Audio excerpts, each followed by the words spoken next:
Hi, it's Therese from Lostinpaper and I'm back to colour with you.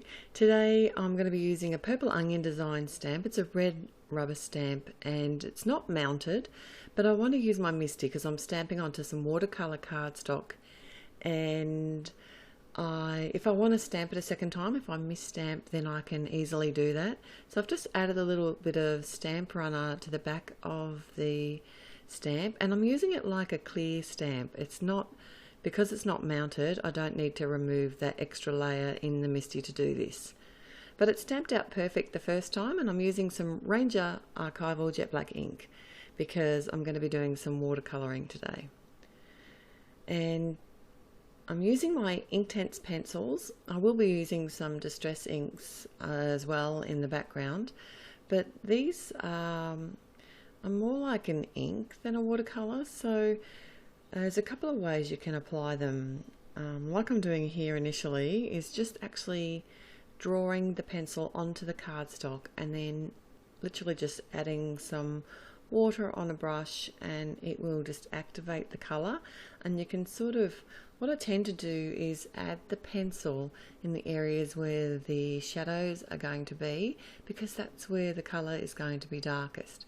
Now you can actually dab this away with the paper towel and remove colour, but once the colour's actually dry, then it's permanent, which is actually a good feature unless you want to remove the colour. So what that means is that you can add other colours on top of this one without losing this layer of colour, if that makes sense. Now the other way that I use these pencils is, have a wet paintbrush and actually touch the tip of the pencil and pick up the colour that way. So you'll see me throughout the video doing both techniques. I do like to work in different areas so that when an area is wet, I try not to work right beside that because I don't want the colours to mix. I don't find that I have that much of a problem with these colours compared to other watercolour paints, but I'm still careful.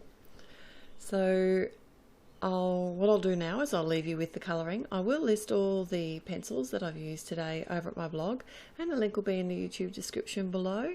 So I'll be back with you when the colouring is almost done.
So as I was colouring my background, I sort of thought that I lost the mouse a little bit. She wasn't sort of standing out as much as I wanted her to, so way around that. And what's really good about the Inktense pencils is I can add more layers after it's dry.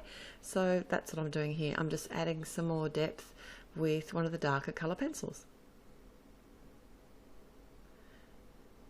So now I want to start putting my card together.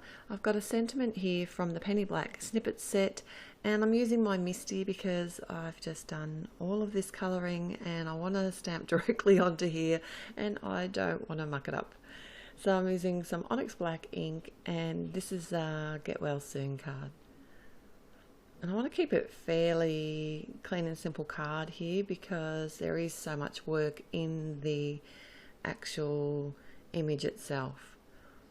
So I've added some foam to the back of the panel, and I'm going to pop this on the front of a card which has a piece of American Crafts charcoal cardstock on the front, and as a final touch I am using my Quickie glue pen just to add some little spots of glue on the actual flower and floating off in the wind as well, so that I can add some Prisma glitter. This is a nice fine glitter that picks up other colours in the card. It's really pretty.